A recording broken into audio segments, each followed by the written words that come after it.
McCaffrey over 5 yards a carry, and now it's victory formation time for the 49ers here at Levi Stadium. Mac Jones will take it. He'll kneel it down. 56-8 under Kyle Shanahan when they run it 30 or more times.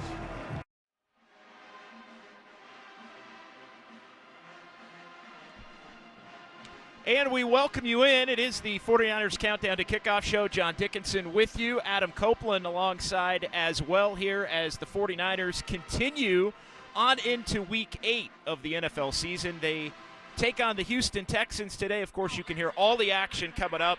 Justin Allegri, Tim Ryan. That's at 10 o'clock with the kickoff out on the West Coast as the 49ers come into this one at 5-2 on the season, and they're going to be going up against a pretty desperate football team in the Houston Texans. Texans come in at 2-4. We'll be with you here for the next couple of hours as we get you ready for kickoff. Again, the 49ers and the Houston Texans. The Niners looking to do it again short-handed. We'll get into all the injuries and all the matchups and everything here as we move on through the morning. Happy Sunday to you. Bright and early back on the West Coast here as we get you ready for a little bit of 49er football on the Sports Leader. Niners continuing the road gauntlet to begin this season as they are right back out on the road and right back playing another one of these teams in the AFC South. They've already had the NFC South portion of their road schedule complete, having taken care of business in New Orleans against the Saints going all the way back to Week 2. And the 49ers dropping one of their 2 games here in the first 7 a couple of weeks ago in Tampa. And so the 49ers, the Road Warriors, are going to look to do it again here in Houston before yet another road game. It was the 6 of the first 9 games away from Levi Stadium after the brief respite for the 49ers, coming off the impressive 20-10 win against the Atlanta Falcons, getting the running game going in that one, holding Bijan Robinson down to improve to 5-2. But yeah, it was set to be 4 of the first 6 away from Levi's, set to be 6 of the first 9, and games 5 and 6 of that first 9 roll on here with the 49ers in Houston today. And then a week from today, another one of these early kickoffs across the NFL, where the 49ers will take on the New York Giants. Some of the big news of the week as we set the table for this one: Brock Purdy continues to be out. And for how long will Brock Purdy be out as he battles the turf toe injury, but was back in a limited form at 49ers practice during the week? Could Purdy be back next week? We shall see. It's interesting as I kind of look at the Brock Purdy timeline here. I think it's become more and more clear as he's ramped back toward a potential return. And the 49ers obviously 4-1 in the game started by Mac Jones. So he's been more than capable as a starting quarterback to help lead this team to wins and lead this team to road victories. So I think that's been impressive. But as I look at Purdy and start to shake out, we'll get to Matt Mayoka, we'll get to Larry Krueger as well here on your Countdown to Kickoff show. But as you look at Brock Purdy, I think this thing is starting to set up for his potential to return to be after the New York Giants game and the turf at MetLife Stadium next week, because then the 49ers are only going to play one more game on turf for the remainder of the season. So you get through this week, you get through next week as it relates to Brock Purdy and dealing with this toe injury. And once you get beyond next week of the New York Giants, then the 49ers are back home against the Rams. They go play on grass down in Arizona. Then they have another home game against Carolina, more grass at the end of November in Cleveland. And then it's the bye week with another home game. Only one more game after next week.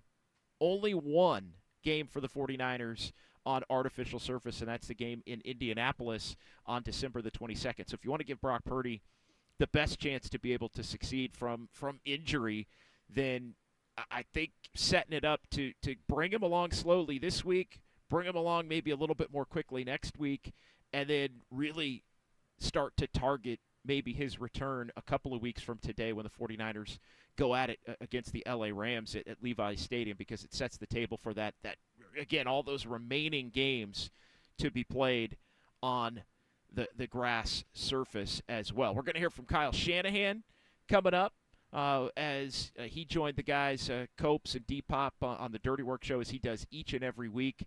So that's going to be coming up here for you as well. Again, we'll talk to Matt Mayoko.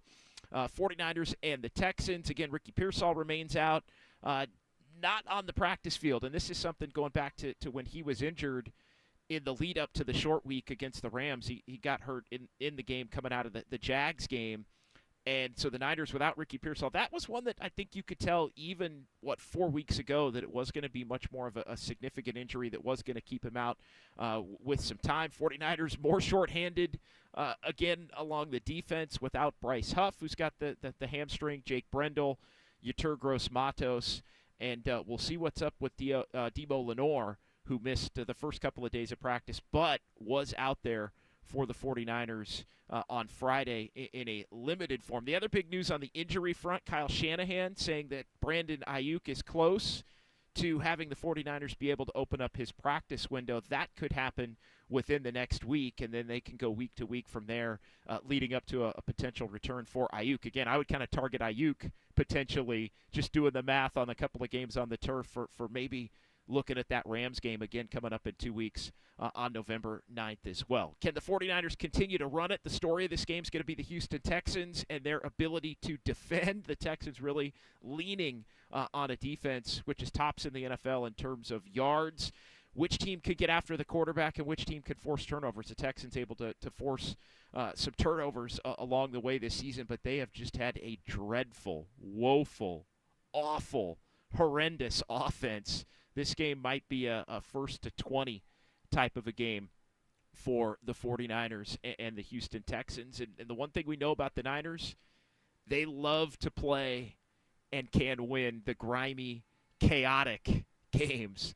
And they've been able to do it on the road. They've been able to do it with backup players all over the place, and they were able to do it against the Atlanta Falcons. Another true test for the 49ers, led by Mac Jones, the backup quarterback, to be able to try and earn themselves another win. Christian McCaffrey, fresh off his breakout game. Niners, of course, are going to have to lean on him. 24 carries for 129 yards rushing, over 200 total yards. The Niners continue to throw the ball to Christian McCaffrey at an extremely high rate, and he continues to get the job done. Even when the yards per rush had not been there, they were there more in the game against the Atlanta Falcons, and the 49ers still not maybe breaking off the big runs, but they broke off a couple of those middling type runs of beyond 10, but not quite into the explosive territory going back to last week. So we'll set the table on that note as the 49ers at 5-2 take on the Houston Texans. Time for our QB comparison, which is sponsored by Freedman's Appliance, proudly serving all of Northern California with a wide selection of luxury appliances. Visit them in Pleasant Hill to see the Freedman's difference, and by Dolce Vita Tequila, pure and simple. So let's get to our QB comparison as Mac Jones makes the start again for the 49ers. We talked about it. Jones, last week, he did throw the interception, but another win, his fourth as a starting quarterback. Jones at 17 of 26 last week, a little over 65%, 152 yards, managing the game, battling through the interception. He's got 6 touchdowns and 4 interceptions. Sacked the one time against Atlanta. After being sacked 6 times, that was a real problem for the 49ers in Tampa.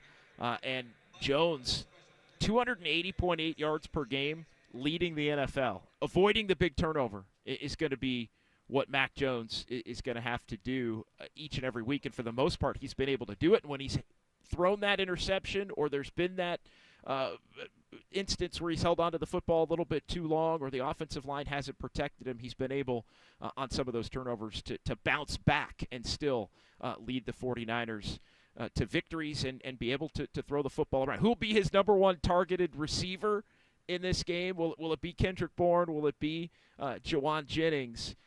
Remains to be seen, but we'll be breaking all that down here between now and 9 o'clock on the Sports Leader. What has happened to C.J. Stroud on the other side of things as we continue and wrap up our QB comparison, sponsored by Freedman's Appliance?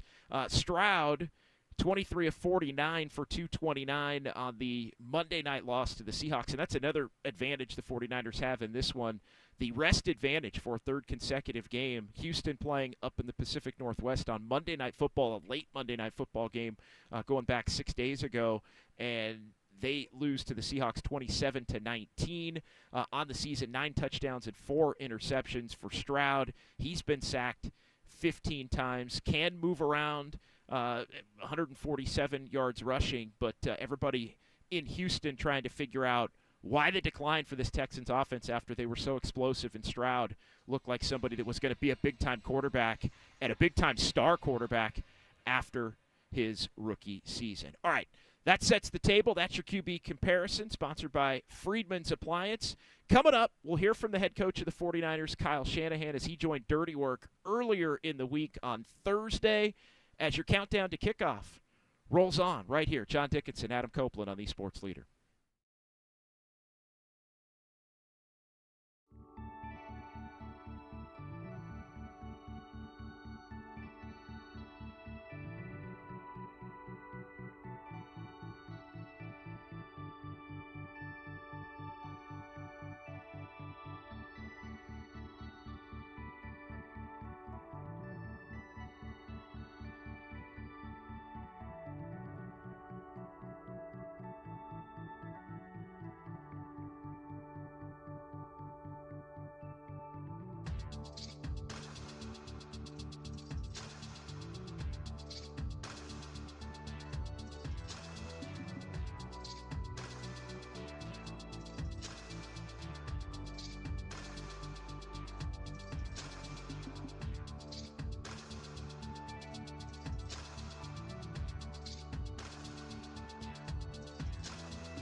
Countdown to kickoff rolls on here. John Dickinson and Adam Copeland with you. 49ers and the Houston Texans from NRG Stadium in H-Town as the 49ers Inching closer to the midway point of the season, Niners come in at 5-2. The Texans 2-4, kind of a desperate Texans team. The 49ers are going to be facing in this one. Kickoff coming your way just after 10 a.m. Justin Allegri, Tim Ryan on the call, so stay tuned for that. But first, let's get you set up for this one as we hear from the head coach of the 49ers, Kyle Shanahan, who joined Dirty Work with Copes and Depop earlier in the week, as he does each and every week here on the Sports Leader. And Copes asked the head coach about Demo Lenore showing up on the injury report. In terms of one of the things we saw crop up yesterday, Demo Lenore, was he a no practice today? Is he in jeopardy of missing the game on Sunday? I mean, there's always a chance, but I mean, we feel pretty optimistic he'll be all right. You know, just dealing with the thigh bruise here, which takes some time. But we thought he'd be all right today, but it was still a little stiff on him, and but hopefully he'll be good for Sunday. Talking to head coach Kyle Shanahan on the UMA guest line. Let's focus on the victory on Sunday night against the Atlanta Falcons. You said in the past you never want to go into a game wanting to throw it a lot or run it a lot because the game itself will dictate that. But what made you this past week want to run it 40 times going into the game? I felt that was the way that that team needed to be beat. Just in terms of how they played, just their style of defense. You know, I thought we had a chance to do it offensively if the whole game could go right. And you know, they're so good with some of their pressures and everything. Their safeties were such ball hawks, and how they play the pass. They have one of the best corners in the league. That if you threw the ball too much versus those guys, that there was just a high chance of getting some turnovers. And then also the way that their offense was playing, just with, you know, just some of their heavy hitters, like their running back. You know, if you let him get going and how quickly they can score and they can get a lot of momentum on you. So I thought it would just be so important if we could control the game. Could slow it down a little bit, could frustrate them a little bit. It would be the best way to beat that type of team. It's just sometimes it can be a little harder said than that, and harder to get that done than just saying it. There's so many factors that go into it, and that's why I was just so proud that all three phases kind of allowed us to do that. Yeah, it felt like a real team win on Sunday. I wonder about that, like on defense, when there's a big play made. I mean, sometimes I watch you roaming the sideline. What are you doing, or what's like? Are you hearing the defensive play call in that situation? Are you just watching and seeing what happens? What's going through your head in some of those situations? It depends. I mean, I'm all over the place when they're up because I'm always studying all the pictures and stuff on our tablets that happened the drive before. I'm always trying to get my mind ready for the next series in terms of what we're going to adjust based off the series before, where we're going to go. I'm usually on the defensive headset, so I'm listening to it all, and I'm constantly looking up and down at both things. Sometimes I'm switching back over to the offense because I got to ask a question to one of the position coaches about something that I just saw in the picture or something that they saw. So it's pretty hectic. It's probably not the most fun thing for guys if you just sat and listened to it. It's a bunch of intense guys kind of yelling at each other, trying to figure stuff out. But no, I'm always looking up on the defense. Sometimes I'll switch over there and see like a busted coverage, and I get in to kind of lose my mind and yell at something, and usually I can hear Salah already yelling. So then I'm like, all right, that's taken care of, and then I kind of go back to my life. This was the first time Mac Jones didn't have to throw it close to or more than 40 times a game, and I thought that Mac Jones did a great job of managing the game, given the game plan. I know some quarterbacks don't care for the term game manager, but do you feel that's a negative term? Not at all. I mean, I thought Mac played unbelievable in that game, and just what he did on third down, what he did. I mean, if you don't throw the ball like we did in that game, there's no way you're getting 40 runs. The passing is almost when you challenge a team to get 40 runs, it can sound like you're trying to ignore the pass game. But I truly believe the only way you can get that is if you do extremely well in the pass game. We are not going to get 40 runs by going run, pass. That's something when I say that, I'm never going to come out and be like, all right, we're running on first, we're running on second, all right, we'll only throw it on third. You have to mix it up. You have to stay balanced. But when you kind of get them on their heels and stuff, then that's when you can get 4 runs in a row. When you've started to tire them out and things like that, and that's where it starts to add up. But if you aren't keeping them on their heels, if you aren't moving the chains in the pass game on third down, if you aren't able to score some points doing that, or at least have the threat of it, there's no way you're going to get 40 runs. And the way Mac played is one of the big reasons we were allowed to do that. How big of an impact when you watch the tape was Kittle in the run game? I mean, it's easy to say, yeah, he came back and the run game took off, but was it as simple as George being back, or was it the offensive line as a whole maybe playing their best game? I mean, it's never as simple as one person, especially when you talk about the run game. I mean, from the running back to the O-line to the tight end. But, I mean, George does have a huge effect on everything. I mean, George is that good of a blocker. Him being out there and the threat he is in the pass game also really helps. It really helps the run game, whether a coverage change, whether a guy's got to play it differently, how the safeties react. I mean, all that stuff helps when George is out there. And not to mention, he did block extremely well in the game. When a player goes down like Jake Brendel at center and Matt Hennessy has to step in, I mean, how big of that's? I always imagine that's like one of the next biggest roles next to quarterback. There is he's calling out coverages or he's calling out where defenders are lined up. How big of a role is that, and how well did he do on Sunday? It's as big as you say. I mean, whether it's the quarterback, the center, or the middle linebacker, all three of those, just communication-wise, they dictate so many things. And just like losing Fred in the middle of the game the week before, and how much that puts on Tatum's plate to just come in, because everyone he's dictating everything and how guys line up, how they treat a formation, all that stuff. And the faster that guy plays, the faster the other team can play. And it's the same thing for the center.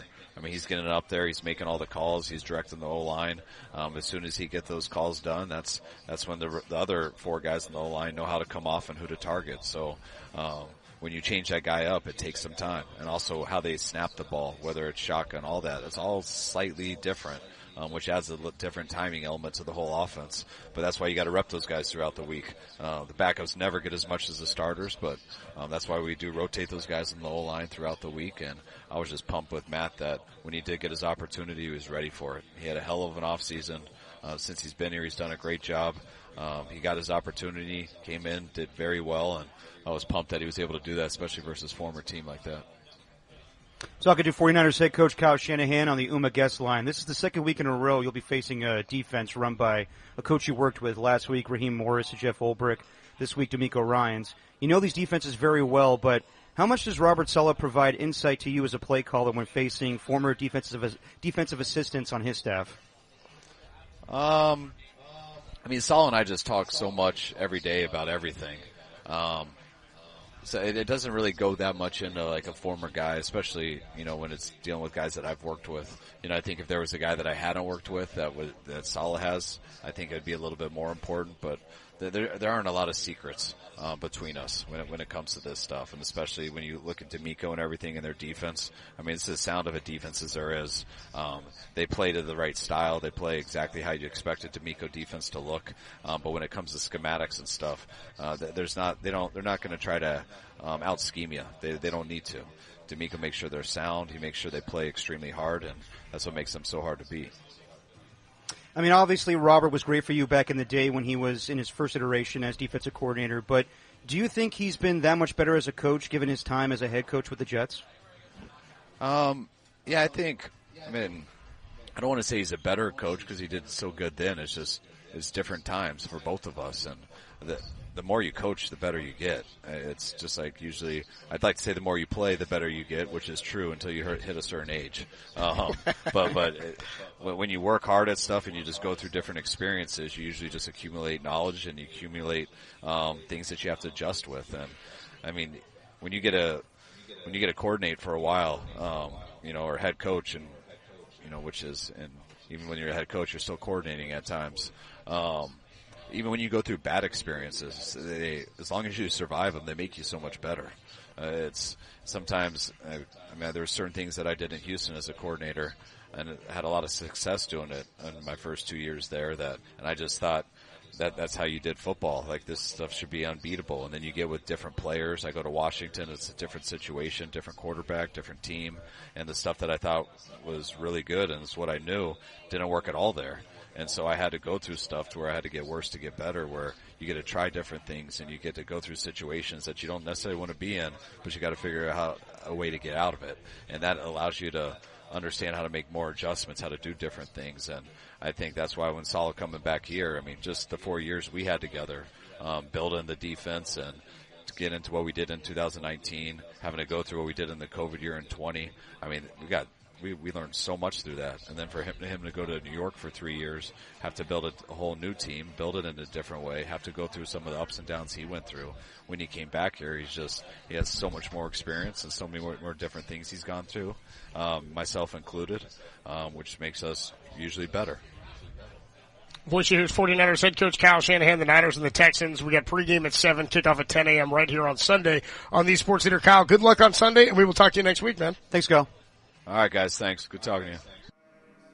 All right, great stuff there, as always, from the head coach of the 49ers, Kyle Shanahan, his weekly hit with the Dirty Work fellas, Adam Copeland and Derek Papa. John Dickinson back here as we roll on with your countdown to kickoff, 49ers and the Houston Texans. That 10 a.m. kick coming up right here on the Sports Leader. Matt Mayoko is going to join us straight ahead, but first, let's get to Who's Hot, sponsored by Valley Heating, Cooling, Electrical, and Solar, locally and family-owned for 62 years.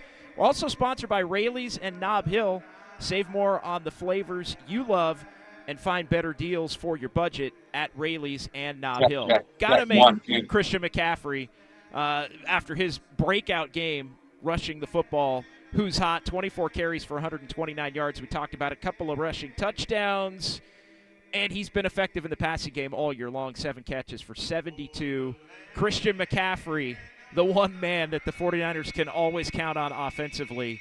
He is who's hot here on your countdown to kickoff. All right, Matt Mayoko joins us next. John Dickinson, Adam Copeland rolling on here. Countdown to kickoff, 49ers and the Texans, and it's all right here on the Sports Leader.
Good players. These young men, you know, I know it's a young group, but they're all excited. I thought Kyle did a great job with messaging last week, and it's a tremendous opportunity for everyone. We talked about it on here, like it's before Fred was Patrick Willis, Navarro Bowman, you know, and before them was Ken Norton Jr. and all those other great linebackers. And it's Tatum's opportunity. Before D. Winters was Dre Greenlaw, so there's always an opportunity for somebody to step into the shoes that have been there for a while, and I thought our guys did a great job taking advantage of their opportunities on Sunday night.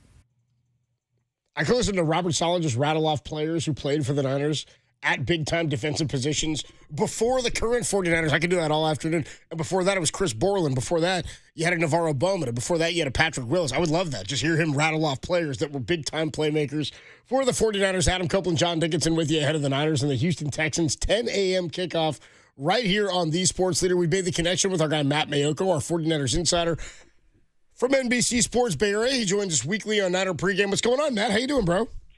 I'm doing well. A little bit disappointed, though, that Robert Saleh did not mention Frank Nunley, Fudgehammer. The sledgehammer, Frank Nunley. Looked like fudge. I knew you'd have a name, like Matt. A hammer. He missed a golden opportunity there, but you know what? We won't hold that against Robert Saleh. He's doing a fine enough job that we shouldn't be nitpicking that he left out Frank Nunley. We shouldn't be. Let me ask you this, Matt. I mean, in all the years you've been covering the 49ers, what does good coaching mean to you, and do the 49ers have it right now? Yes, they definitely have it right now. Good coaching means that players one way to look at it, players don't shake their heads and go, what are we doing? Right. These players seem to hang on every word of the coaching staff because they have confidence in the coaching staff that if they follow direction and they do what the coaches tell them, they're going to be better players. And that's all. Coaches, the dynamic between coach and player, I've had so many players through the years tell me, I don't care what the guy's bedside manner is. I don't care about anything. The only thing I want to know is, can he make me a better player? And I think around, at every position group, these guys are better players. So and that is, the thing about being a head coach in the NFL isn't always, or it rarely is, how good of a coach you are. Right. The big thing is what kind of staff can you put together? There have been guys where I thought, I think he could be a pretty good coach, but then you see that, oh my gosh, he just can't put together a staff. And some of that is, coaches around the league aren't real confident that, well, if I go there, I'm not going to be one and done. And I think when Shanahan came in, I think there was a little bit of struggle early on, especially trying to find that defensive coordinator, because Robert Saleh was not his first pick. He was looking after some other guys, and when those positions fell through, he already had Saleh on staff at kind of a nebulous, you're on my staff, I just don't know what position you're going to be in. And then, they kind of struggled through 2 years where, some people, fans and couple media members or fire Saleh. They need to get, whomever in, John Fox in, or somebody like that. And, behind the scenes, there was a lot of, man, this guy, he's good. He just doesn't have the players, and the mistakes he made year one, he's not going to be repeating. Let's buy his stock. And then, now look at it. I mean, if they had fired him those first 2 years, I guess we never would have seen what would have happened, or certainly wouldn't have seen what would have happened if he were, with the 49ers. But, I mean, now he's seen as one of the absolute top defensive minds in all of football.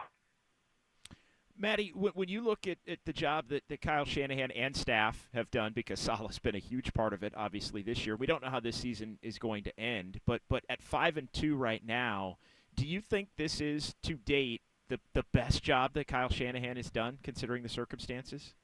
Yeah, it probably is. I mean, It's tough with a couple Super Bowl teams in there, right? It is. And, I would even say this. I mean, this is going to sound absolutely wild. Maybe his best coaching job was when they were 0-8, because no one wavered. No one – if you're in that locker room when they were 0-8, somehow there was still optimism that there were better days ahead. And that right there is a chore upon itself to be able to create optimism when the outside world sees absolutely no reason for optimism. And then they end up turning that around that season and winning, I think, their final 5 games with Jimmy Garoppolo, the quarterback. He gets injured. 2018 was kind of a disaster from that standpoint, and then coming back in 2019 with a team that we didn't know it at the time, but that was a really talented team. You know, in 2019, that team was loaded with stars, but nobody knew they were stars when that season began. And so that was kind of signaled the shift. But yeah, I mean, the thing that has just impressed me so much about this team through 7 games is how little of a drop-off there's been, and maybe even in some cases no drop-off, when big-time guys have gone down. And this was supposed to be a team, in my mind anyway, that was going to be extraordinarily top-heavy. You know, some of the top players at each position group, some of the highest-paid players at each position group, and then after that, you're talking a bunch of guys on minimum salaries, you know, 18 or 19 first or second year players, you know, recent draft picks. And so you just kind of felt like, man, they could not ever afford to lose George Kittle for 5 games or, you know, Brock Purdy or Fred Warner or Nick Bosa or any of their defensive backs. And what's happened is that universally up to this point, whenever someone's gone down, you know, the next guy up, in the case of the 2 tight ends, no, they're not close to George Kittle. But the combination of Jake Tonjes and Luke Farrell really picked up the slack and played very well. And just not those guys. You know, last week it was Tatum Bethune. You know, you got this rotation of defensive linemen where, I mean, right now there are certainly no superstars on that defensive line, but they've managed to do enough to keep the ball rolling and have a 5-2 record. So to me, going back to the coaching staff, the work they did in April, May, June, and July, August to get those backups ready to go, that to me has been the story of this season so far. Matt Mayogo, our 49ers insider, NBC Sports Bay Area, joins us on the UMA guest line. Matt, earlier this week, I heard you ask Kyle Shanahan about the Niners' focus at the deadline, at the trade deadline, and whether or not if they were in the mix to get a player, it would have to be somebody that helped them next year. What did he answer, and what did you take it to mean? Yeah, he did say that. He said, I believe I said imperative. Is it imperative if you're going to add somebody that you have him not only under contract for this season, the remainder of this season, but next year as well? And he said he didn't want to use the word imperative because he didn't want to use absolutes. But yeah, that is definitely the preference. And it kind of confirms what I've believed what was the right path for this team. Like, they're just not going to load up and say, hey, let's trade away a 4th-round pick for next year for a guy that we're only going to have for 8 games this year. You know, let's not pay, you know, whatever, $10 million for a player to finish out this season. That's $10 million that they don't have to spend for the future. So that's kind of what I was thinking, like, not imperative. They certainly wouldn't rule it out, but man, it would have to be something really attractive and kind of fall on their lap for them to do that. So, you know, that eliminates some guys, of course. Usually the teams looking to trade are looking to trade guys who are veteran, established players on big contracts who have expiring contracts and that they figure they won't be able to re-sign anyway. So why not get a 4th-round pick or a 5th-round pick next year instead of, you know, waiting a couple years and maybe getting a compensatory pick? And you only get those compensatory picks if your net free agent losses exceed your net free agent gains. So teams that play the compensatory game are teams that are saying, hey, we're not going to go out in free agency and sign anyone big. Let's build this thing out long term. So I think the 49ers will be and are in the market to add some help, but I would just lower your sights a little bit. Nobody knew who Charles Omenihu was when the 49ers acquired him in a trade. He was key. But you know what? Huge. But he was a pretty good player. Not a world beater, not an all-pro type player, not a Pro Bowl type player, but a pretty good piece. And so I think that's probably more what you're looking at. The biggest swing I think they could take would be for Jermaine Johnson, who is under the 5th-year option for next season with the Jets. And so that's a Robert Saleh draft pick. $13 million for next season. That's not crazy. So I think if the Jets were to do that, and who knows where the Jets are, would they want to even give Robert Saleh a player that he likes?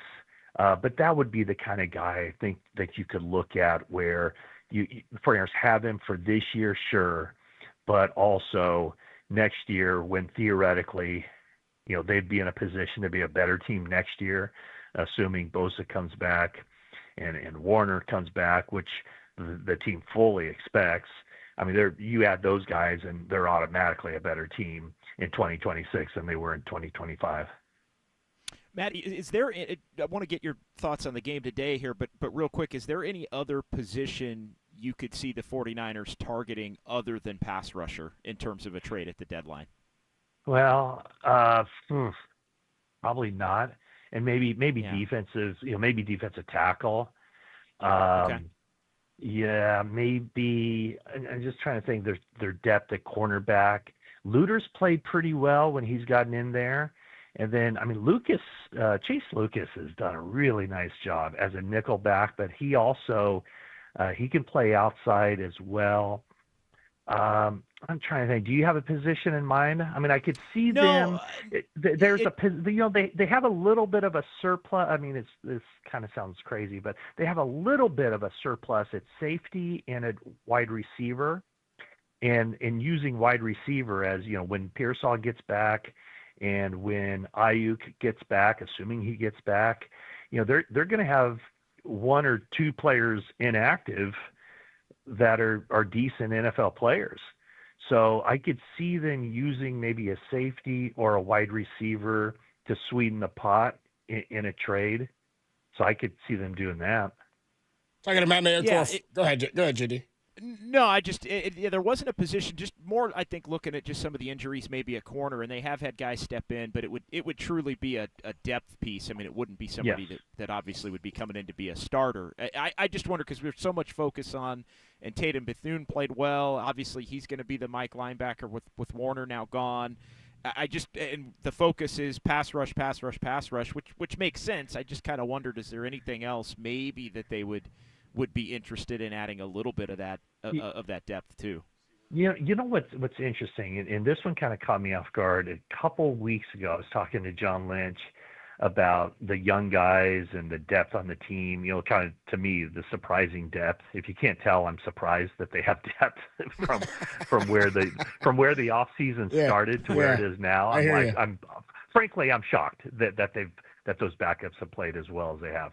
But when I was talking to Lynch, just kind of unsolicited, he threw out there that the 49ers linebacker group might be the strongest position group on the team. And he really liked the backups. And he goes, you don't even know about these guys, but I'm telling you, they can play. And he mentioned Tatum Bethune. He mentioned Curtis Robinson. He mentioned Nick Martin. And so that kind of threw me back a little bit, oh, geez, I didn't know that they think that highly of them. And now I think you're, with Tatum Bethune stepping in, now we see why, what they're showing behind the scenes is something that caught the attention of the 49ers and the personnel department and the coaching staff. So I think the general public would probably say, man, they need to go out and get a linebacker, but I don't know that it's viewed that way inside the building. Talking to Matt Mayoko, our 49ers insider, NBC Sports Bay Area. Time for our 49ers Health Report. Sponsored by your California Ford dealers. Visit buyfordnow.com to find your next truck or SUV. Kyle Shanahan had a report or a note earlier this week that the Niners could open Brandon Ayuk's practice window as early as this coming week. What did you make of that statement from Kyle, Matt? Yeah, I think that it seems to me like they haven't really gotten a good read on where Brandon is as far as, physically and mentally. Sure. It takes both, for the guy to want to get out there and practice. Does he feel confident physically in it? And then, the bigger part is the mental part of it. So I heard, I know he said week to week at this point. He stopped far short of saying that he will be they'll open that practice window for him this week, but he definitely left open that possibility. So, it sounds like they feel like he's making progress. There's been no setbacks or anything of that nature. So I think they're optimistic that he can start to move around on the practice field. And then it's still probably going to take a couple of weeks of him being on the scout team to gain the confidence in the route running and the cutting and the everything that is entailed with playing that position in the NFL. So it sounds like they're cautiously optimistic that IU can make an impact at some point here down the line. Matt, final question for me. Just your general thoughts on the game today. The Texans have a pretty good defense, but the offense has been pretty dreadful. The 49ers just keep finding ways to win. Just overall, just what's kind of your gut feel for this one? Might see a desperate Texans team today, I think. Yeah, I think it's going to be a grind. I think both offenses are going to really have a difficult time. I think for the 49ers, they need to stay out of negative plays. A lot will be on Mac Jones' plate to get rid of the football, not take any sacks, stay in those third and manageable situations. I think this will be more of a 50-50 kind of game as far as run and pass. On the other side of the ball, the 49ers need to generate a pass rush. I don't think the 49ers believe that C.J. Stroud can beat them if they put pressure on him. They feel like that there are times where he kind of crumbles under the pressure and maybe feels the pressure when it's not there just because of the recent history and how poorly the Texans have protected him. The problem for the 49ers heading into this game is, they're down three of their best outside pass rushers. No Nick Bosa for the season. In this game, no Bryce Huff, no Yetur Gross-Matos. So, are they going to have to rely on Sam Okawanu and Michael Williams to get pressure?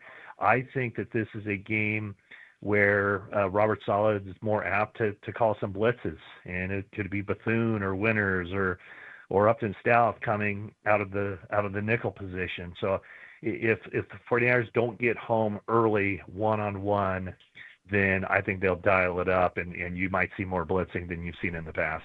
Matt Mayoko, the voice you hear, 49ers insider from NBC Sports Bay Area. Matt, before we let you go, dude, where did Houston Texans fans come from? Were they once Oilers fans? Are they like Mike Holler, who's like a Tennessee Titans fan? Where do they come from? Where do they spawn? Any indication on that? I haven't heard where they spawn. I think you have to go to the deep dark web to get that answer. Yeah, right, yeah. But I think there are probably a lot of holdovers from the Oilers days, the middle of don't fully not in any way, shape, or form going to get behind the Cowboys, and so I think that's it, like kind of that offspring of Bum Phillips and Love You Blue. I'd imagine there are people in Houston who it's the high school team, it's the Texas Longhorns, and then it's the Houston Texans. I can assure you, it's not Rice University. I saw some clips of the stands at Rice yesterday for the big Rice-UConn game. Yeah. And I think you could count the fans in the stands on one foot. It's not a whole lot of people there. Big is relative. The big Rice game against UConn. Matt Mayoko from NBC Sports Bay Area. Matt, enjoy the game. We'll talk to you next week, man. All right, appreciate it. Thanks, guys. Good deal. The great Matt Mayoko, Adam Copeland, John Dickinson with you ahead of Sunday morning football. Breakfast with the Niners, 10 a.m. kickoff right here on the Sports Leader Niners and the Houston Texans. JD, are you with me on that? You remember when the Texans became a team. I feel like I'm gonna give more credence almost to like Jags fans or Panthers fans. Texas, big time football in the state of Texas. I'm like, are there really people who are growing up Houston Texans fans? I mean, Texas loves their football, though. They do. I mean, that's the one thing. And it's interesting because the Texans came back in 2002. The Oilers last year, I think, was 94. So there's only about a 7-8 year gap there, which is right when the Jags and the Panthers came in 95. Sure. So it's not like the Rams, say, who had the long history and then were gone, but they were gone for 2 decades plus. I mean, it was only about an 8-year stretch. So I would imagine it's mostly Houston. It's just Houston Oiler fans, Houston football fans that are taking up for their team. Adam Copeland, John Dickinson with you. 10 a.m. kickoff. We'll hand it over to the broadcast team at about 9 a.m. this morning. Then we'll be back with you for postgame. When we come on back, how about Brock Purdy's injury? Melissa Stark caught up with him on Sunday Night Football and also talked about how long this injury could last, how long Brock could be out for. It felt like we were trending towards maybe this week or next week. This may be, in fact, the final start for Mac Jones if Brock is healthy. Also, John Lynch checked in on the morning show. Robert Saleh's masterpiece against the Falcons. Also, Christian McCaffrey. How long is this workload sustainable? We'll talk about that. Adam Copeland, JD, the Niners and the Texans. It's week 8. The Niners are 5-2. 2 more road games against the Texans and the New York Giants before coming home to take on the LA Rams. We'll talk more about this one. Hear from Melissa Stark and John Lynch next, only here on The Sports Leader.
turf toe may not sound like much, but it can be debilitating. There are varying degrees. For Brock, he hyperextended his right big toe week 1, tearing the stabilizing ligaments under the joint.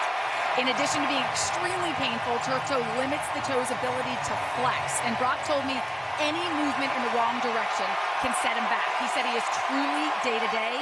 There is no timeline for his return. He called this injury so annoying, saying he's never dealt with something that lingers this long.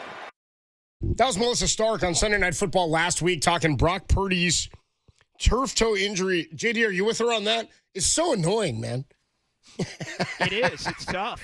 It Yeah. really is. I mean, and it doesn't get better. No. And that's the thing. Like, it can get better in that you feel better, but once you get out there and you start playing on it, it kind of goes back. It reverts a little bit. So I think the timeline, and I think Brock and the 49ers found that in the game where he came back against the Jags. It wasn't necessarily that he came back too soon, although I think you can definitely make the case in hindsight, as poorly as he played in that game, Sure. and then obviously it gets re-aggravated that maybe he did come back too soon. So they're making sure they're taking a lot of time to be sure that he's right. But I still get the sense, Copes, and I don't know what your take is on it, that once he does come back, whether it's next week or the following week, and I tend to think it's probably going to wind up being more the Rams game. I mentioned that in the opening segment. Now, does turf have to do with that in your mind?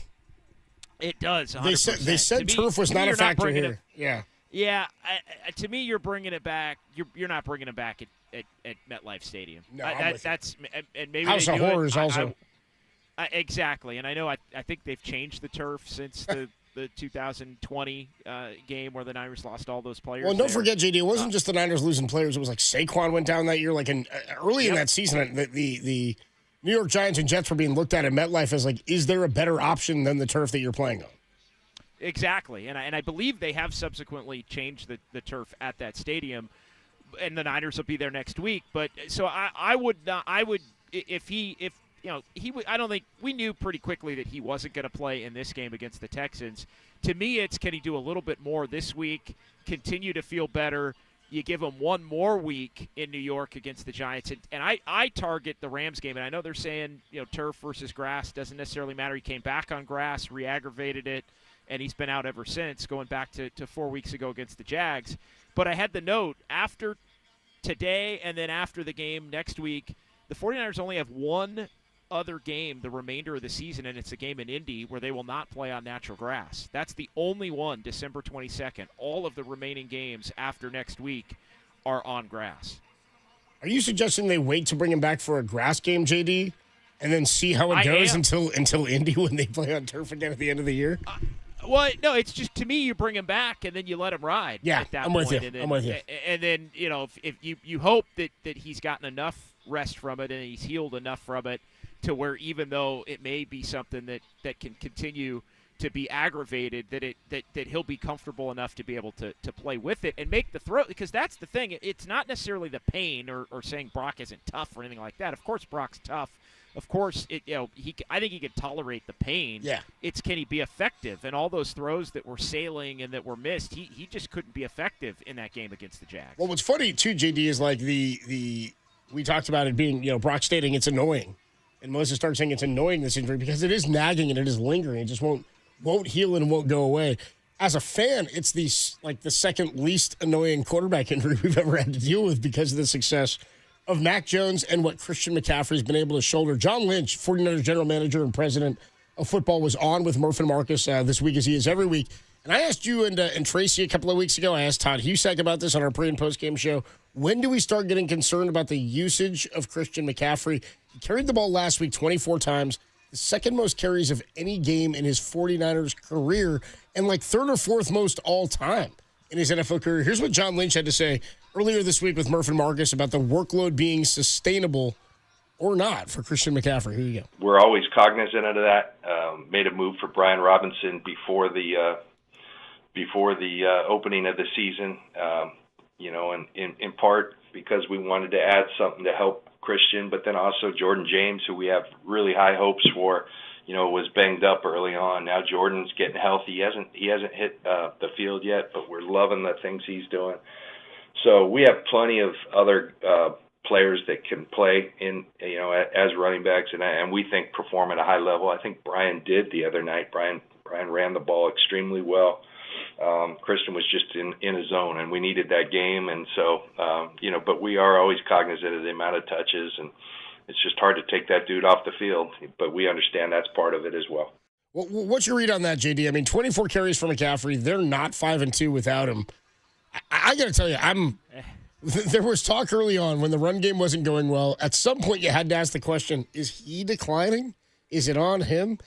And in one game, I think all of that is quieted. I think all of that is silenced. And you start thinking, is he the one running back this year that could be a candidate for the MVP? Now, that's a different discussion for a different day. But in terms of the usage, where are you with McCaffrey? Because it's not like just bringing Brock back or getting Kittle back or Ayuk back, just make all that go away. They still need him to run the ball at a better rate than they have in the first 7 games. Well, you said it in asking, are you? What's your concern? Well, you're always concerned. I would be extremely concerned at the usage level for Christian McCaffrey. The issue is, and this is the other part of the equation, I don't think the 49ers can do anything about it. Now, in fairness, they did give Brian Robinson 9 carries in the game last week. Yeah, he had a good workload last week. Yeah. He did, and that came after not having any against Tampa. It's basically been in the 5-6 range on average throughout the first handful of games of the season. So I think if you can get him into that 9-9 or 8-9 range, that's beneficial. But I think you always are concerned. But you said it, the Niners are not 5-2 without Christian McCaffrey, even in the games where the stats in terms of production haven't been there. The stats in terms of just touches and what he brings as a calming influence to the offense, I think is on full display. And also what he does in terms of the gravity of just being a threat to you got to account for him defensively, and it opens things up for others. And I think we've seen the Niners have in a lot of these games at least one wide receiver that they can throw to because there's so much attention focused on Christian McCaffrey, and that's been minus the 2 games, the first and the last one, without George Kittle, which I think has made it all the more impressive how much they've been able to lean on CMC and he's been able to get the job done. Well, they're up against a good run defense today, a good pass defense as well. Derek all week was saying to me on Dirty Work, there's no way they can run it that many times with them, but they can't pass it 45 times either. And I'm like, well, how do you think they win this game, Derek? I'm like, at some point they're going to have to throw it more or pass it more.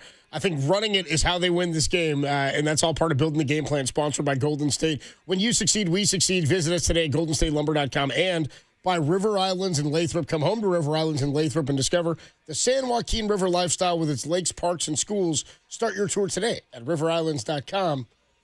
It was for me, Kyle. Adam Copeland, John Dickinson with you here ahead of the Niners and the Houston Texans. I love catching up with Larry Krueger every week because he'll tell you straight up, I'm nervous about this one. I'm feeling good about this one. I'm excited about this one. He was nervous about last week. I feel better genuinely about this week's game than I felt about, I felt good about last week being that it was a home game. I feel pretty good about this.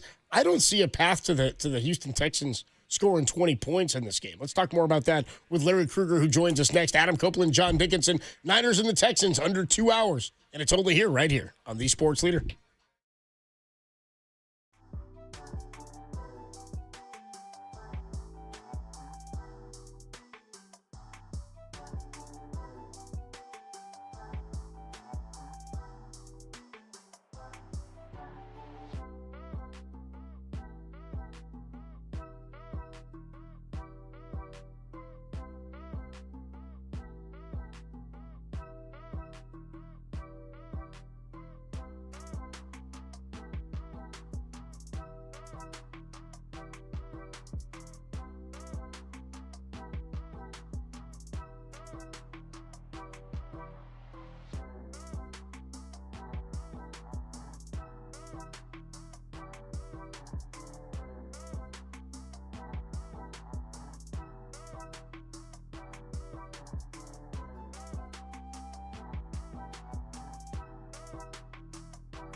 Adam Copeland, John Dickinson with you. It's week 8 of the NFL season. Can't believe it's already week 8. I mean, for me and JD, it's like, week 12 or something like that. And for our next guest, Larry Krueger, he joins us every week. All part of our KNBR family here. You hear him on Niners Nightly, weeknight 6 to 7. And, of course, all part of the Krug Show. Larry Krueger joins us on the Yuma guest line. Krug, I love getting you on before these games, dude, because I feel you and I, going back to my childhood when I would listen to you on Sports Phone, I'd listen to you on these Sports Leader, I was like, dude, this guy's from the Bay. This guy's just a fan like I am. He's got real feelings about each game despite his analysis and breakdown. And I love talking to you every week, Krug, where you tell us how you're feeling about the game. I felt pretty good about last week. I'm actually feeling pretty good about this week. Where are you, Larry? How you doing, bro? Well, it's interesting. You're right. I do get a feeling each week. Last week I felt really bad, but they won.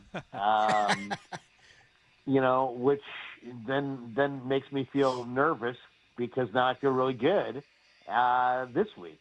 So, and yet they're underdogs. So it's it definitely makes you pause. But you know what? Sure. You gotta decide one way or another, and I've decided that today is the Niners' day. So, and I think there's 2 games today that I think you could go one way or another. It's this game and that Baltimore game, and it's like, what's your vibe? My vibe is that Baltimore is going to get Lamar back, and they're going to put one on the Bears in Baltimore, and I really think the Niners are the better team here, and they're going to beat Houston. So, I like Niners. I like Baltimore today. But there's a lot of people that like Houston and Chicago, and I can respect that. You know my pick today, Krug, is I'm all over Pittsburgh today. I'm not buying the Packers. I actually don't think Pittsburgh is like, I don't think they're contenders or anything. I just don't think the Packers are as great as advertised. And I think Pittsburgh, I think it's a game they get at home. I know Golden questionable, the hip for the Packers, and Rodgers has played okay. That's my game today. I'm all over Pittsburgh. I think it's their day. Yeah, I like that one too. If that game was in Green Bay, I think I'd like Green Bay, but Same. That game's at Pittsburgh. I kind of like Aaron Rodgers there. Yeah, 3-point spread. Yeah. Let me ask you this, Krug. Derek and I were going back and forth on this all week. It's funny, as a guy who's not a Niner fan, he sort of like paints himself into a being nervous type corner where he can't see a path to victory for the Niners. He was saying, I don't think they can pass it 40 times in this game. I don't think they can run it 38 times or 39 times like they did last week. And I'm like, well, they got to do something if they want to score. I don't see Houston scoring enough. The Niners aren't a big scoring team, but I don't see Houston finding 25 points or 21 points in this game. Krug, what's the path to victory in this one for the Niners with a tough defense at Houston? Well, I mean, I think, the football hour, with Tim Ryan and Greg earlier this week, and I heard it when I was driving down, and I think T-Rock laid it out there, which is this is another McCaffrey game. This is another run the heck out of it, play action pass, and then burn these guys, on the play action pass. And I think it's going to be, you're introducing some Jordan Watkins today, so there's some deep speed. I think you run the ball, and then when they get aggressive, kind of rallying up on the play action, you throw it over their head. Is this a game, Krug, where you think Oh, sorry, Krug, you cut there on me for a second. Is this a game where you think the 49ers have the better path to get to 20 as opposed to the Texans because the Texans' offense has been so dreadful? Yeah, I have respect for the Texans. They did put up 40-plus against Baltimore a few weeks ago, so it's in there. But, if you watch them, they have no Christian Kirk today, no Nico Collins today. They'll be leaning on Jalen Noel, Jaden Higgins, Woody Marks, Dalton Schultz. I just really feel like the Niners can be super physical with their weapons. They're really bad on the offensive line. They've got Ursary at left tackle. They've got Tomlinson at left guard. Both those guys are top 10 in pressures allowed in the NFL. So I think their offensive line is going to let them down. I think their offensive line on the left side is really bad. Now the question is who's going to rush the passer and how are the Niners actually going to get it done.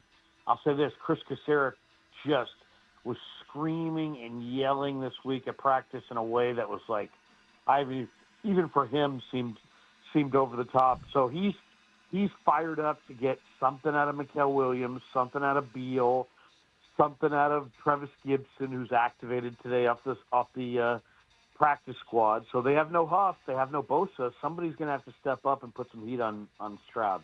Larry Kruger, the voice you hear, weeknight 6 to 7 right here on the Sports Leader on Niners Nightly. Krug, in terms of the receiving game today, I mean, we didn't see a lot of it last week for the Niners, and it's kind of like playing whack-a-mole, especially if you're a fantasy player right now. You're like, oh yeah, give me Kendrick Bourne, I'll pick up Bourne. Then Jennings plays, gets a few looks. I mean, no Ricky Pearsall out there.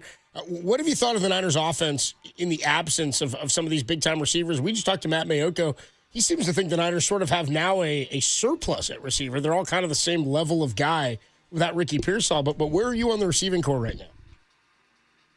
Well, I mean, I think they today they're going to need Jordan Watkins. I mean, Pearsall has not been able to get back on the field.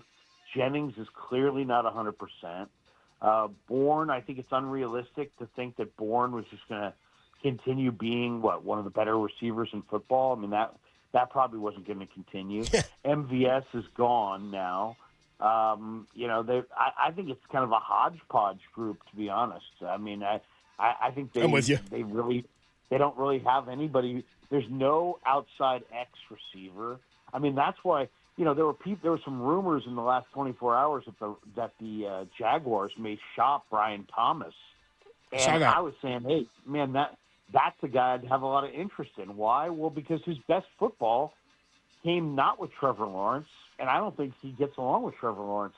I think his best football came at the end of last year with Mac Jones. Would the Niners make a play for a guy like that? They have other needs clearly, but they really don't have a long-term X receiver. And this guy's a difference-making boundary receiver. I mean, he's an all-pro X receiver. He's a vertical X. He's 90th percentile in wingspan. He's 6'3", 210, 4.33 speed, rare size. Awesome intermediate route runner, very polished.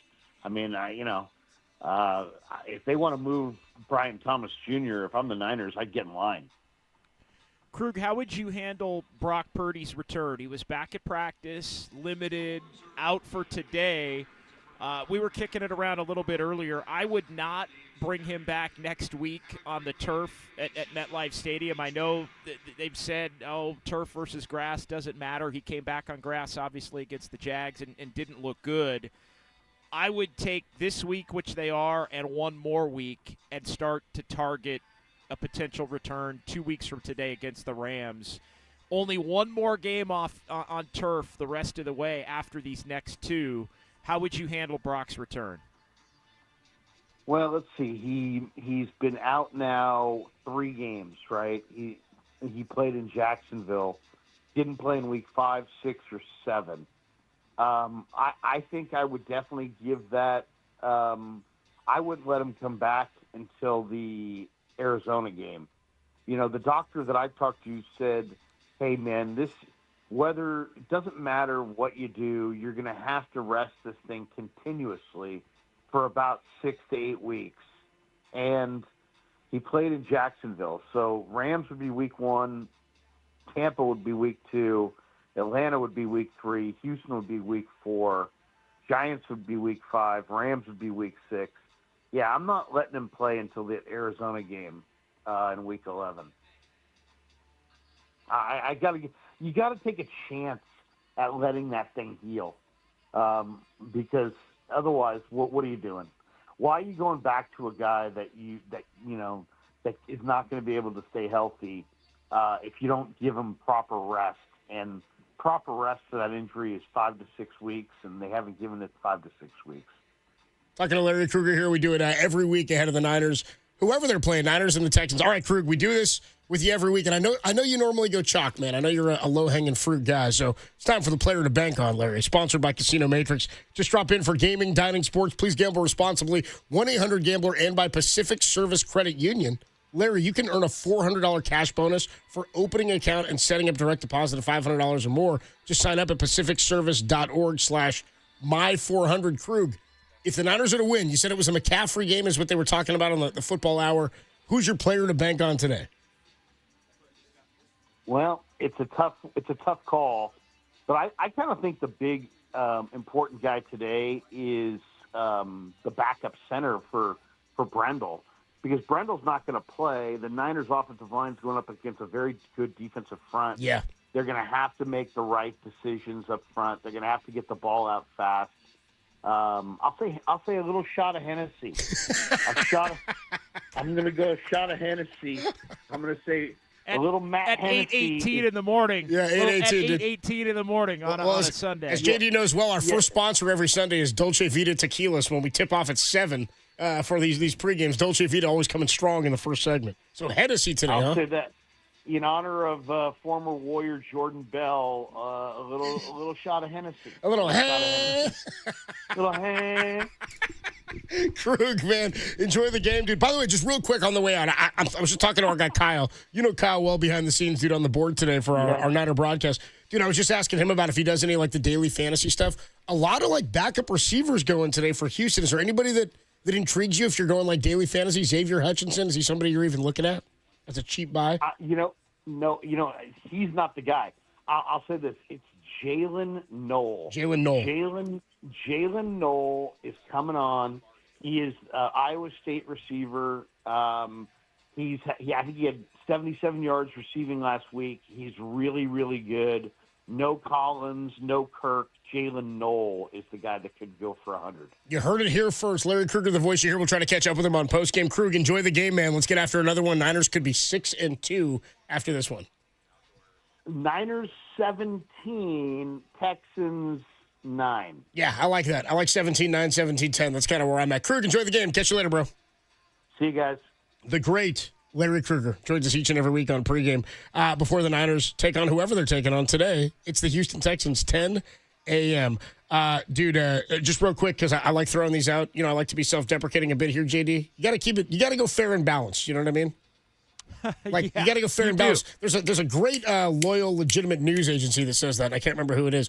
Anyway, one of the texts here on the YouTube chat from our guy Jeff says, "Make KNBR great again. Fire Dip S Copes." No, hey, dude, he spelled great, Grate. I think I'll be okay. We'll take a quick break. Getting ready for the Niners and the Texans. Fire Dip S Copes. More to come. It's a Sunday morning. It's breakfast with the Niners. I like that slogan in Texas. Yeah, dude.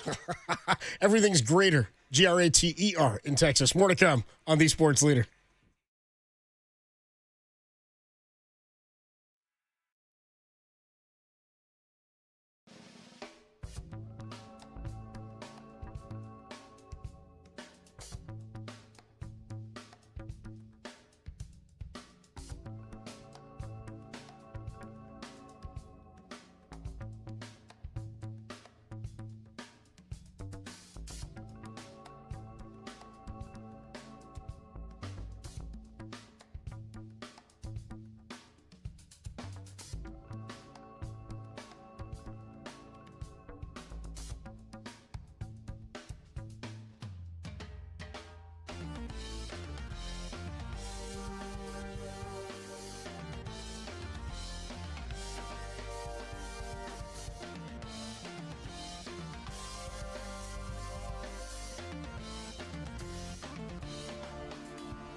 Adam Copeland, John Dickinson with you, Niners and the Houston Texans.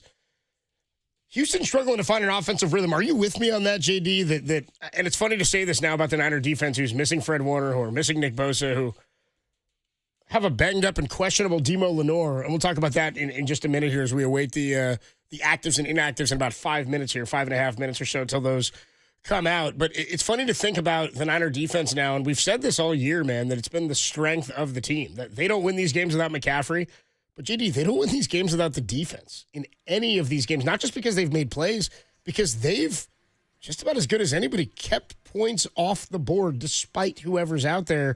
This is a game for me where I say I can't find an avenue to the Texans having 21 points. I think that might be all it takes to win this game is getting close to 20. Yeah, it feels like a game that neither team's going to get to 20, and Yeah. I do feel like the Niners have a better chance to do it, especially if they can not turn the football over. But I'm with you. I mean, and it goes to really, I think, Robert Saleh above all, because of all of the new players on that side of the ball, and then losing Bosa, and then subsequently losing Fred Warner on top of it. They've had players that have been able to plug in and play effectively. There have been times in individual games where the defense has looked extremely vulnerable. I know we've talked about that. They're always, but they come up with the big play. They come up with the big stop. They get off the field. They've been good for the most part on third down. And they've just played, I think, really winning and complementary football. And it's kind of the story of this team, I think, overall, is the fact that they've just, week in, week out, done enough to win a lot of these games, whether it's a certain wide receiver stepping up on a particular day, whether it's Mac Jones, whether it's CMC on the offensive side. But defensively, I think it's been pretty similar, and I think maybe even more impressive considering the fact that they've lost Bosa and now Warner. You know, what's interesting is coming into last week's game against Atlanta, I think we all looked at it going, man, this is a team. I think we've all looked at Atlanta like this for a few years going, man, if they can figure out a way to get those weapons going, this is going to be one of the most dangerous teams to face in the league.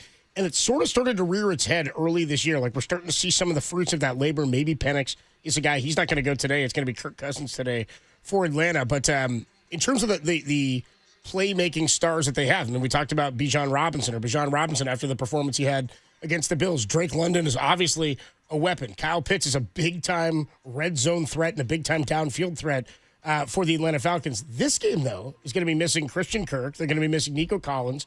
They already have not had Joe Mixon for the duration of this year. It's been a backfield sort of Frankenstein backfield of Nick Chubb and Woody Marks out of the backfield. Is there a player today that, like, I don't look at this, maybe this is what makes me a little bit concerned, is there's not one player where you go, man, you can't let that guy beat you. So you don't really know who can beat you. I mean, if you're talking to Krug, it's Jalen Noel. Yeah, it might be Jalen Noel. I think they're going to really try to run it. I still think that's something that teams target against the 49ers until the 49ers prove that they can stop it.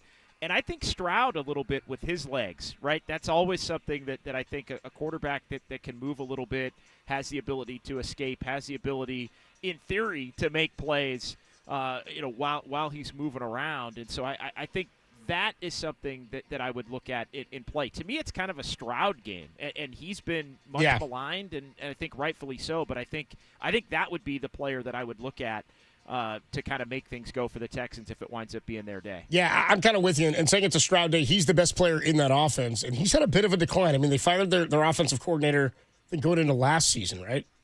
Is that right? His former who was it? It was a former 49er assistant.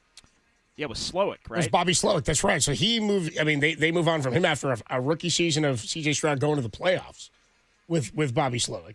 They last year he's with Miami, I believe now. Yeah, they last year take a bit of a step back, and I kind of thought, okay, this is the prove it year now for C.J. Stroud. You see that a lot for young quarterbacks who have a great rookie season. They take a step back, kind of like I sort of look at it, JD, like a young pitcher getting through the league the first time in baseball, where you're like, okay, nobody's seen him, he's had success. Now he's kind of got to prove that he can make the adjustments to the adjustment. Defenses are throwing different stuff at him. Haven't seen much of that for C.J. Stroud. They also have not been as explosive offensively. They really don't have a run game offensively either without Joe Mixon. So I'm with you that this is a game where they got to stop C.J. Stroud. Also, sort of the unknown here is we knew the pass rush was going to be limited without Nick Bosa, and then Fred Warner goes down. Last week, they still got good pass rush out of Bryce Huff, and they have for the last couple of weeks. Huff not going to go today. They've got to figure out a way, like they did last week, to manufacture pressure, because they did a really good job against a young QB in Penix.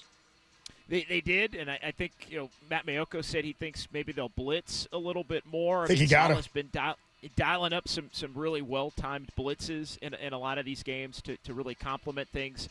And interesting that the Niners believe that if they can put that pressure on Stroud, that he's somebody that can't be effective as a lot of quarterbacks can't in that type of scenario. It's interesting. I know we can continue to get into it a little bit later. You feel pretty good about this one for the Niners. Krug feels pretty good about this one for the Niners. I'm a little more leery about this one for the Niners. I felt great about last week in comparison. This one, I don't know. There's something about teams that kind of know what you like to do in terms of the coaching staff, and DeMeco Ryans and Stroud being able to make plays with his legs, and a defensive battle that could go either way.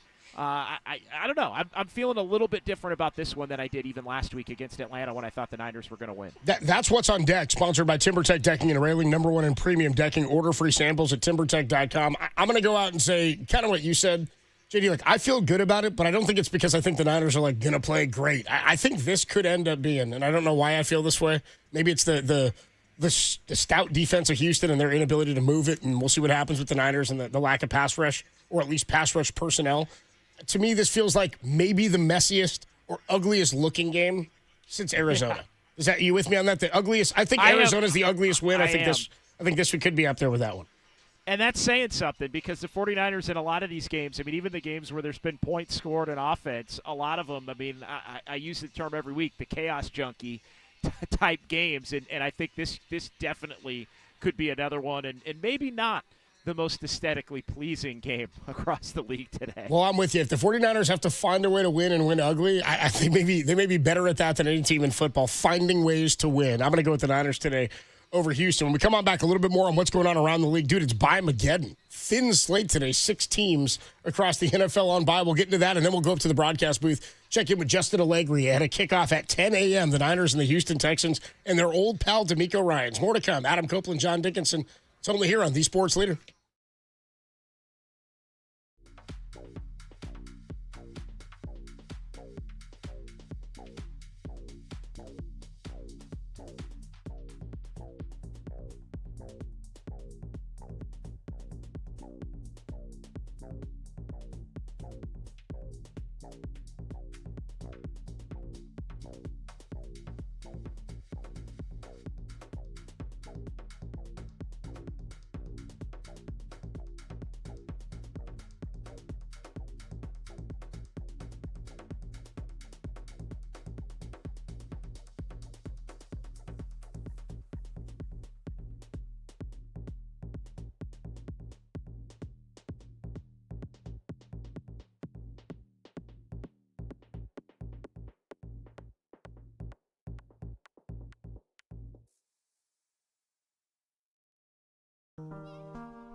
Yeah, about them, for sure. Yeah, they have elite linebackers, and they have guys who have seen our type of offense a lot, so they kind of know what we're doing and what we're not doing. So just got to be, see them on each play, and they're going to make some plays. It's a really talented group, like I said, so definitely have our work cut out for us.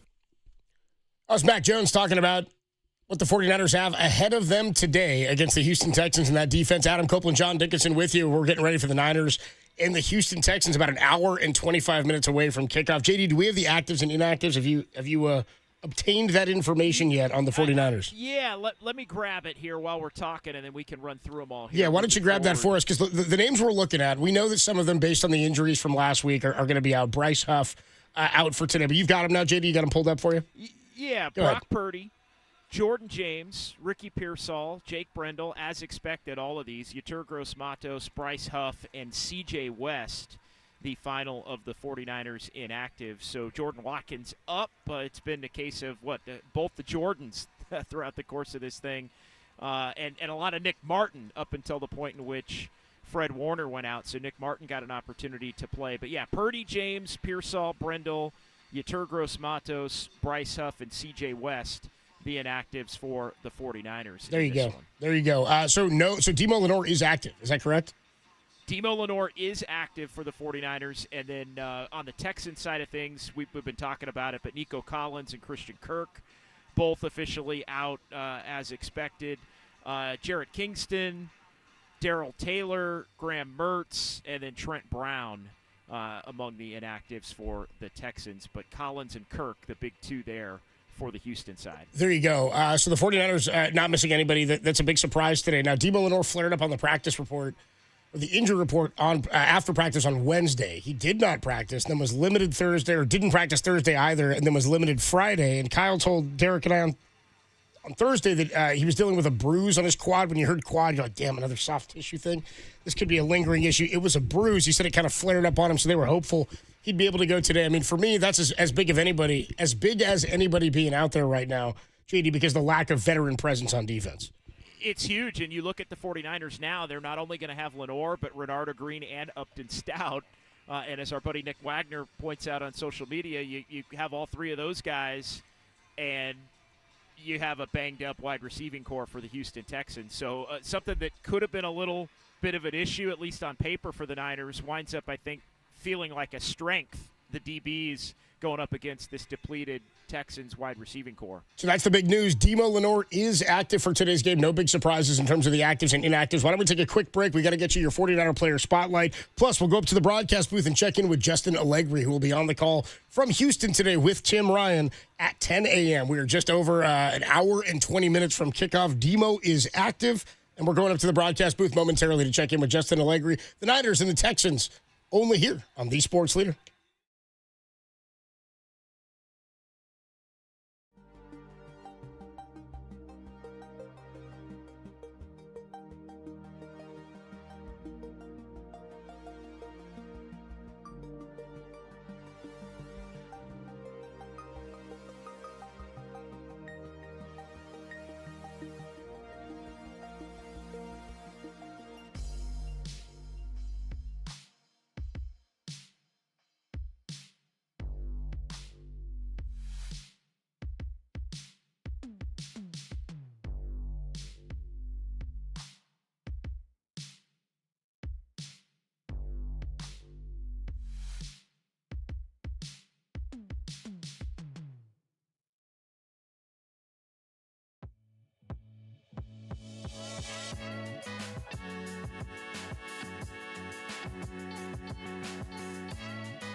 Adam Copeland back with your 49er player spotlight. It's week 8 of the NFL season, and it sees the 49ers head-to-head with an old friend, D'Amico Ryans, and the Houston Texans. Now, they're coming off a game where Christian McCaffrey carried the load. It was a true team win for the Niners on Sunday Night Football over the Atlanta Falcons, but Christian McCaffrey is making his case for Offensive Player of the Year yet again. Just 3 touchdowns on the season on the ground, but 2 of them came last week. He's got 465 rush yards on the season, but that does not tell the story of Christian McCaffrey's 2025, because in addition to the 132 rushing attempts, which leads the NFL at this point, 465 yards from scrimmage on the ground, 516 yards receiving on what has he got here? 3 receiving touchdowns, 3 rushing touchdowns here on 68 targets to go with 53 receptions. Christian McCaffrey, 3rd in the NFL in receptions, 1st in total scrimmage yards. Here's McCaffrey on what he's done on the ground this year. Feels really like he's not just a running back, he's a receiver who plays running back. Here's McCaffrey. I grew up in a household where my dad was a receiver, my older brother was a receiver, and I decided to play running back just because when I was little I wanted the ball, and they didn't throw as much when you were little, so I just, I played running back, and I don't know, man. I think it was always instilled in me from a young age to be a complete football player. I always played running back, but my dad said, the value of a yard is a yard, and I don't care how you get it. And so I felt like one of my biggest strengths was being able to run routes and being able to line up in different places. And that was something that was just harped on me from a young age, and I always appreciate that more than ever now. But it's something that keeps me in the game, man. I mean, I think when you look at the way the game has changed and how big of an emphasis it is to, get explosives in the pass game, to stay on the field, I look at a guy like George Kittle and his versatility. One of the reasons he's so good is because, he's the best run-blocking tight end in the league, but he also is arguably the best pass-catching tight end in the league as well. And I think when you have that combination, it's a nightmare for defenses, and it opens up so much for other guys. And so I think being a complete football player is what's important to me. As 49ers running back Christian McCaffrey talking about what he's able to do in the pass game, saying, hey, I grew up with a receiver, Ed McCaffrey, his dad, of course, a longtime Denver Bronco, a former San Francisco 49er in his own right, talking about what he's able to do out of the pass game, saying, I just wanted the ball in my hands, which is why I moved to the backfield, and it has helped the 49ers to a 5-2 record on the season. More scrimmage yards than any player in the NFL through the first 7 games of the season, and that's why Christian McCaffrey, especially today, is this week's 49er Player Spotlight.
Adam Copeland, John Dickinson with you. We're about 15 minutes or so from handing it over to Justin Allegri and Tim Ryan, who will take you up to and through kickoff. I'll be back with you at halftime.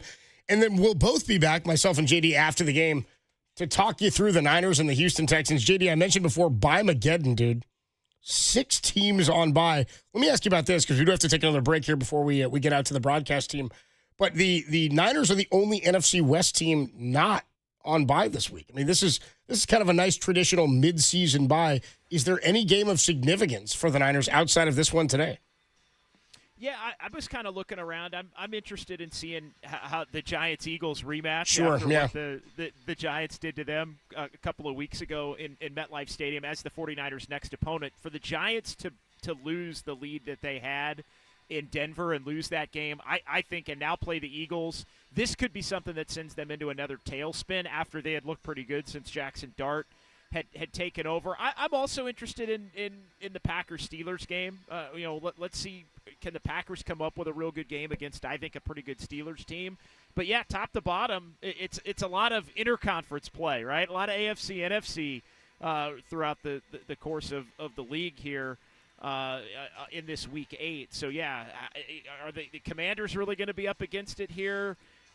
Dallas playing at Denver, that's a team that's been, I think, maybe a little bit better than expected some weeks. So, yeah, those are the games that I kind of have my eye on here moving forward into Week 8. All right, Week 8 is upon us. We're just over an hour away from kickoff around the league. No London game, no 2 Monday night games, 6 teams on bye. How about that, JD? 6 teams on bye. I'm as bad as my fantasy season's going anyway. I'm struggling to find players today. And look at I know – Dolphins, Falcons, yuck. Bears, Ravens, kind of gross. Jets, Bengals, okay. I mean, really, there's a lot of good teams playing horrible teams. There's a lot of, Titans at Colts. It's not the sexiest of matchups for this slate this Sunday. Yeah, not a lot of sexy games today. It's funny because when we looked at the schedule preseason, this looked like one of the juicier games for the 49ers. It is going to be an uphill battle, but it's not quite as juicy as we anticipated.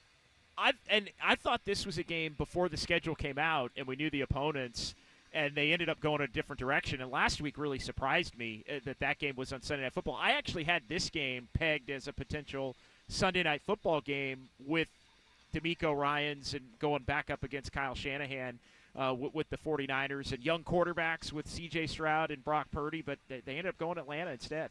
Adam Copeland, John Dickinson with you. We'll get our final thoughts on this one before we hand it over to Justin Allegri and Tim Ryan. The Niners and the Texans, Week 8. The Niners come in at 5-2 against Houston today and can create a little bit of space, can gain a half game or put a half game more of distance between them and the rest of the NFC West, as everybody else in the West is idle today as the Niners take on the 2-4 Houston Texans. More to come, only here on The Sports Leader.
Now Kyle Juszczyk shifts, I formation.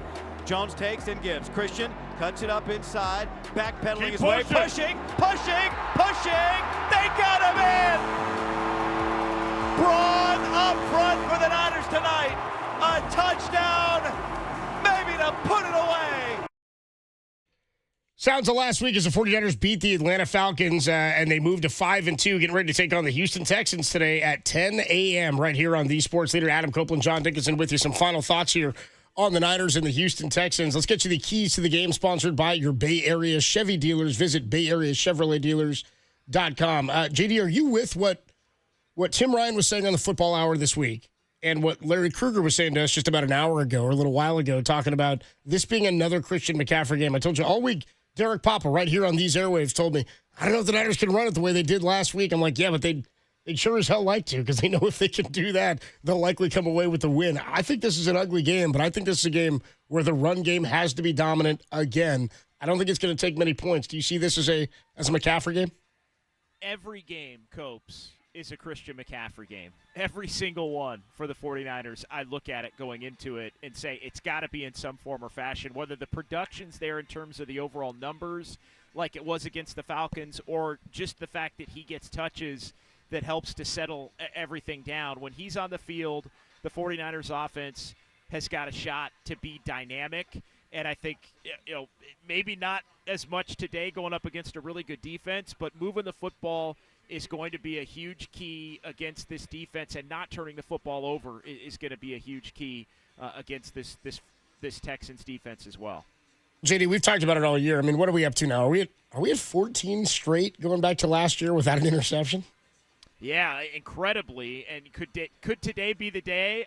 I'm not going to say today's the day. I know I went in a couple of weeks ago in Tampa on both the rushing touchdown and the interception. They got the rushing touchdown. They didn't get the interception. You feeling today's the day? I don't know, man, because, again, it's so weird to go 14 games. Like, it's kind of like how you don't really believe anybody's ever going to go undefeated, and you don't really believe anybody's going to go 0-16 or 17. You know what I mean? Like, at some point you think something's going to give. It's bizarre that in 14 games you didn't get one ball that was, like, tipped up into the air the way Juwan Jennings was last week. You know what I mean? Where it's thrown behind him a bit, but he just knocks it up into the air off his shoulder. Like, you haven't had one of those? How many pass attempts against with us since the last interception? That's maybe more to the point, is how alarming that is, that there hasn't been just one fortunate bounce their way. No, it's true, and I'm tempted to go there again, as I did in Tampa, saying today's the day, and even making a pick as to who it's going to be. But I also wanted to pass along this one note from Justin Allegri, and obviously him and Tim are going to have the call coming up here.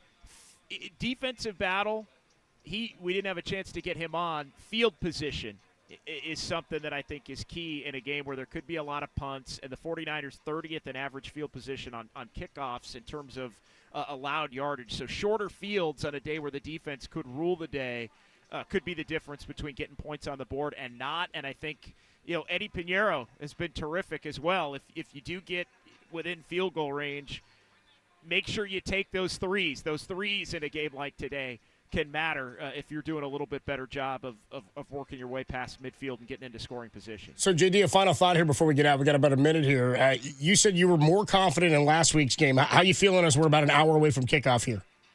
I think this is going to be a tougher game than last week's game for the 49ers. I think without doubt the way the Texans defense gets after it, both in terms of yards and points allowed, they force turnovers.